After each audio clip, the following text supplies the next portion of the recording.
Setelah melihat video ini, kalian pasti bisa menentukan market struktur dengan baik dan benar. Oke? Gue ajarin pelan-pelan ya. Nah, ketika kalian melihat ini, apakah ini break? Kalian jawab dulu ya. Ini pertanyaan aku yang pertama. Oke ya, itu bukan sebuah break. Atau mungkin itu break, tapi bukan strukturnya yang terbreak. Turun paling low di sini, naik, turun, naik. Pas lihat ini, kita nggak mau hitung yang ada di dalam ini. Soalnya ini bikin bingung doang. Dan juga ini inside bar, ya, inside candle. Jadi kita bisa langsung terobos aja ini sampai sini, turun, naik. Apakah ini lewat dari sini? Ya. Tapi ini semuanya juga inside bar. So ini kita juga terusin sampai sini. Oke. Nah, pas naik turun ini sebenarnya semua masih dalam impuls dan juga koreksi. Ya. Kita harus ingat dulu namanya impuls dan koreksi. Nah, di bullish market impulsnya itu ke atas dan juga koreksinya ke bawah.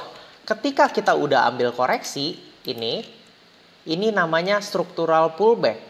Nah, setelah kita mendapatkan structural pullback, kita juga bisa nandain yang namanya wick atau bagian yang lemah. Oke ya. Bagian yang lemah itu terjadi ketika kita udah mengambil koreksinya. Jadi kita udah dapat dua nih langsung.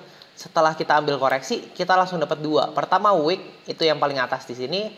And then structural pullback. Structural pullback kita nggak pernah tahu dia geraknya sampai di mana, kecuali sudah break seperti ini. Atau bisa dibilang dengan boss.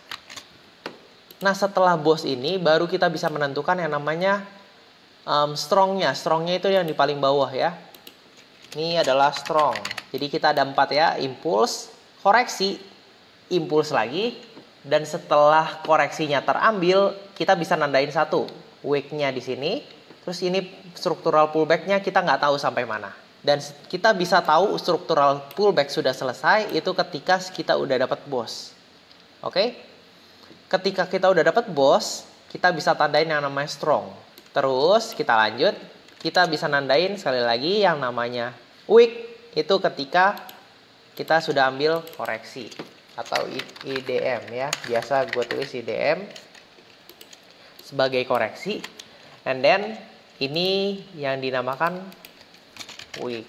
Setelah kita udah dapat nih, ini kan udah wick, strong, wick. Kita harus hubungkan yang namanya strong dan wick. Nah ini kalau untuk mempermudah kalian mengambil entry. Ya, gue udah kasih 3 tipsnya ya. Tipsnya adalah impuls koreksi, impuls, terus ketika koreksinya sudah terambil, kita bisa tandain wick. Terus kita bisa tandain yang namanya strong ketika sudah terjadi boss. Ya. Strong itu setelah boss. Setelah boss udah terjadi, kita bisa tandain lagi wick ketika sudah ambil koreksi. Ketika udah ambil koreksi dan ada wick yang baru kita bisa tandain strukturnya dari mana sampai mana. Oke, mudah ya. Nah, ini contohnya beda nih sama yang tadi. Yang tadi kan udah langsung jelas nih. Pas pullback, langsung kita bikin break. Yang ini enggak. Setelah pullback, kita dulu. And then kita ambil lagi pullbacknya. Oke, ambil pullbacknya. Nah, ini namanya apa? Bos? Bukan. Cok? Bukan juga. Ini tetap namanya hitungannya structural pullback. Kenapa? Karena dia nggak ambil bagian strong di sini nih. Strongnya masih ada. Ya, kecuali dia bisa ambil strongnya. Dia close bodinya di sini. Ya, contohnya dia close bodinya di sini. Nah, ini namanya adalah chok. Dapat dimengerti ya? Nah, karena ini masih di atas, ini masih bullish struktur. Oke, kita lihat ke depannya, kita break atasnya lagi. So, ketika udah break atasnya, ini apa namanya? Boss. Oke, ketika udah dapat boss, kita bisa tandain yang namanya strongnya di sini. Setelah udah dapat boss, kita tunggu yang namanya pullback. Pullback itu ketika sudah ambil koreksi, contohnya di sini. Ini koreksi, kenapa ini koreksi? Karena ini paling high-nya di sini, and then dia bikin koreksi. Oke, jadi impuls, koreksi, impuls lagi sampai di sini paling tinggi, dan koreksi. Koreksinya ngambil koreksi sebelumnya. Ini namanya structural pullback. Jadi kita bisa tandain seperti ini. Dari strong ke weaknya di sini. Kan tadi udah ditandain, ini terus break lagi ya, karena ini sudah kita ambil inducementnya atau koreksinya. Sudah bos, kita bisa tandain ini namanya strongnya. Strong. Oke. Nah, ini kita lihat koreksi atau inducementnya di mana. Koreksinya ada di sini.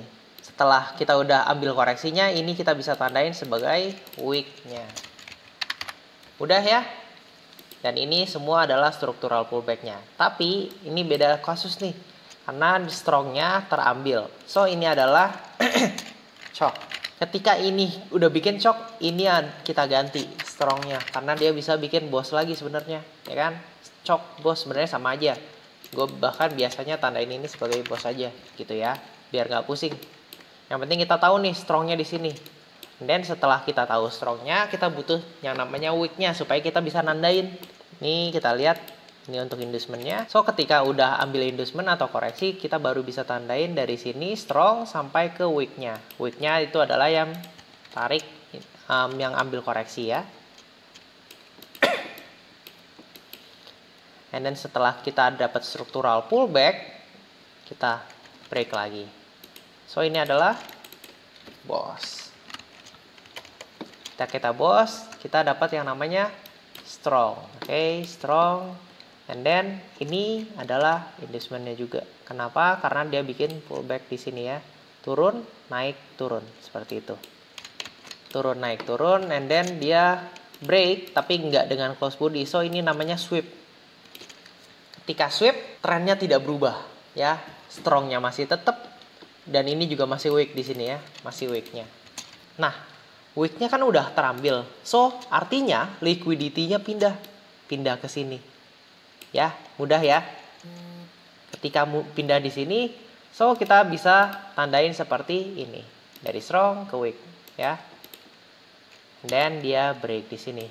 Ketika dia break nih ganti boss.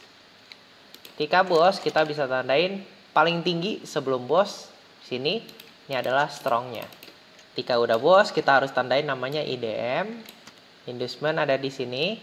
Oke, ketika udah ambil inducement, kita dapat yang namanya weaknya di sini. Oke, strongnya kena break, artinya ini adalah shock. Ketika shock, kita bisa ganti weaknya jadi strong. Weaknya jadi strong, dan ini ya udahlah biarinin aja ya. Terus kita lihat. Ini sudah terambil liquidity-nya ya. Ketika sudah ambil liquidity, ini kita bisa tandain sebagai weak. Weak sudah break dengan close body, so ini adalah strongnya di sini. Strongnya break, so ini adalah strong lagi. Sorry ya, weak ditandain setelah dia ambil liquidity. Contohnya kayaknya di sini sih. Ini kayaknya sama nih ya. Kita lihat OHLC-nya. Ya, OHLC kita bisa lihat di sini nih. Kita lihat low-nya 0504, 04. Arti ini lebih low. So ini adalah di sini. Jadi ini adalah koreksinya yang harus diambil. Kita turun naik lagi. So ini koreksinya terambil di sini. Yang artinya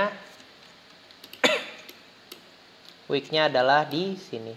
Ya, karena inducement sudah terambil di sini. Ketika inducement sudah terambil, kita bisa menentukan belum ya. Strongnya nanti setelah bos ya, setelah bos kita bisa menentukan strongnya itu di sini. Strongnya terambil, ini ganti jadi strong, and then ya seperti itulah ya, kira-kira kalian dapat mengerti.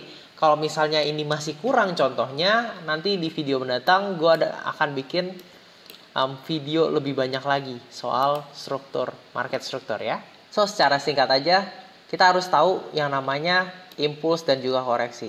Oke, ini adalah tren bullish, so ini adalah impuls, koreksi, impuls, dan ketika kita ambil koreksi pertama, ini adalah structural pullback, ya.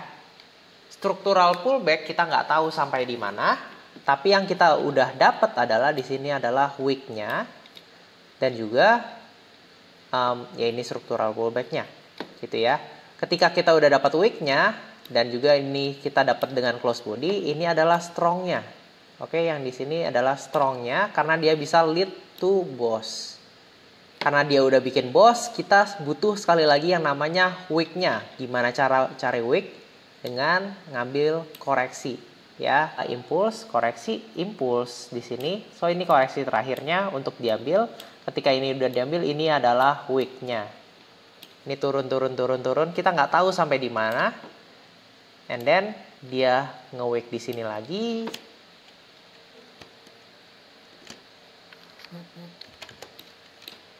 Dia break lagi di atas. Oke, ketika break di atas, kita bisa menentukan yang namanya strong-nya ada di sini. Oke ya, begitu saja. Mudah ya. Kalian bisa menentukan market struktur sendiri. Kalau misalnya masih belum bisa, gue akan kasih contoh lebih banyak lagi di video mendatang. So, ini aja dari gue tentang market struktur. Kalau misalnya ini ngebantu kalian, boleh share video ini ke teman-teman kalian yang mau mulai trading.